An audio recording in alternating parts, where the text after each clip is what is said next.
অনেক দিন ধরেই আমার অনেক ভিউয়ার্স জিজ্ঞেস করছিল আমি কেন মিরিনা ইনসার্শন করিয়েছি এবং এটা করে আমি কতটা ভালো আছি। তো সমস্ত কিছু আজকে আমি আমার এই ব্লগে তোমাদের সাথে শেয়ার করব।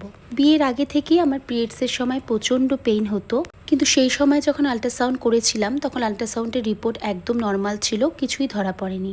কিন্তু বিয়ের পরে যখন কলকাতায় এসে অ্যাপোলোতে আল্ট্রাসাউন্ড করাই তখন সেখানে ধরা পড়লো যে আমার ইউট্রাসে ফাইব্রাস আছে এবং সাথে অ্যাডেনোমায়োসিস আছে। সেই সময় অনেকে অনেক কিছু বলতো, এতে নাকি প্রেগনেন্সিতেও প্রবলেম হতে পারে। সেই কারণেই না আমি প্রেগনেন্সিতে খুব একটা লেট করিনি। বিয়ের 1 বছর পরই আমি কনসিভ করেছিলাম। 2010 জানুয়ারিতে আমার বিয়ে হয়।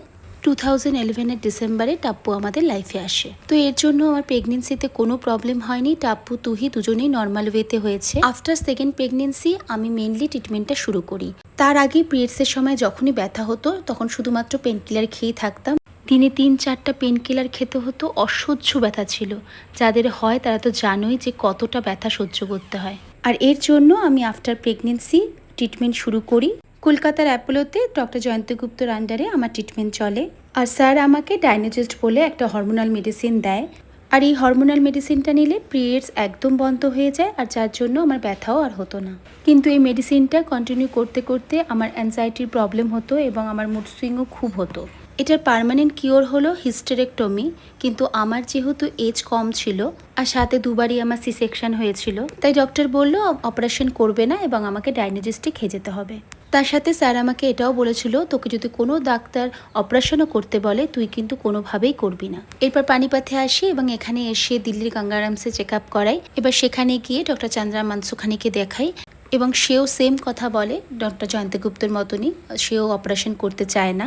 তো ম্যাম তখন আমাকে মেরিনা ইনসার্ট করতে সাজেস্ট করে। তখন অনেকেই বলল মেরিনা ইনসার্ট করলে নাকি ওয়েট গেইন হয়, কন্টিনিউয়াসলি স্পটিং হতে থাকে। এইসব শোনার পরেও আমি মেরিনা ইনসার্ট করালাম, কারণ ডেলি এই হরমোনাল মেডিসিনটা নিতে আর ভালো লাগছিল না।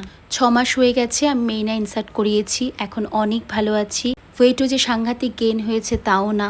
প্রপার ডায়েটে থাকলে এবং এক্সারসাইজ করলে সেটাও কন্ট্রোল করা যায়। আর ব্যথা তো হচ্ছেই না, মাঝে মাঝে অল্প স্বল্প ব্লিডিংও হয়। রেগুলার স্পটিংও আমার হচ্ছে না, অ্যাংজাইটিও হচ্ছে না, মুড সুইংও হচ্ছে না। এই মিরিনা ইনসার্টের এফেক্টটা 5 ইয়ার্স অবধি থাকে। তো আফটার 5 ইয়ার্স ডক্টর কি ডিসিশন নেবে সেটা আমি জানি না। তো এখন আপাতত বলতে পারি আমি এটা করে ভীষণই ভালো আছি। তো তোমরা অনেকেই জিজ্ঞেস করেছিলে বলে আজকে তোমাদের সাথে ডিটেলস এটা নিয়ে আলোচনা করলাম। আর তোমরা যারা যারা মিরিনা ইনসার্ট করতে ভয় পাচ্ছ তাদেরকে বলবো প্লিজ করে নাও, খুব ভালো থাকবে তোমরা। আর তোমরা অনেকেই আমার থেকে এই গোল্ডেন স্পুনগুলোর লিঙ্ক চেয়েছিলে যে এটা আমি কোথা থেকে কিনেছি। এই স্পুনগুলো আমি অনলাইন থেকে কিনিনি, আমি যখন গুয়াহাটিতে ছিলাম সেখানকার একটা লোকাল শপ থেকে আমি এটা কিনেছিলাম। তাই তোমাদের সাথে লিঙ্কও শেয়ার করতে পারছি না। তো কালকে যেহেতু একাদশী ছিল তাই রাতে আমি আর যাই খেয়েছিলাম ম্যাশ পটেটো, আর টাপ্পু তুহিদের জন্য সেদ্ধ ভাত রান্না করে দিয়ে গেছিল করবি। তুহি টাপ্পু দুজনেই সেদ্ধ ভাত খেতে ভীষণ ভালোবাসে। তো তুহি এখন আগের থেকে অনেকটা সুস্থ হয়ে গেছে, কালকে রাতে নিজের হাতে খেয়েছে। তো চলো আজকে ব্লগটা এখানেই শেষ করছি। খুব ভালো থেকো তোমরা, আবার দেখা হবে নেক্সট ব্লগে। টাটা।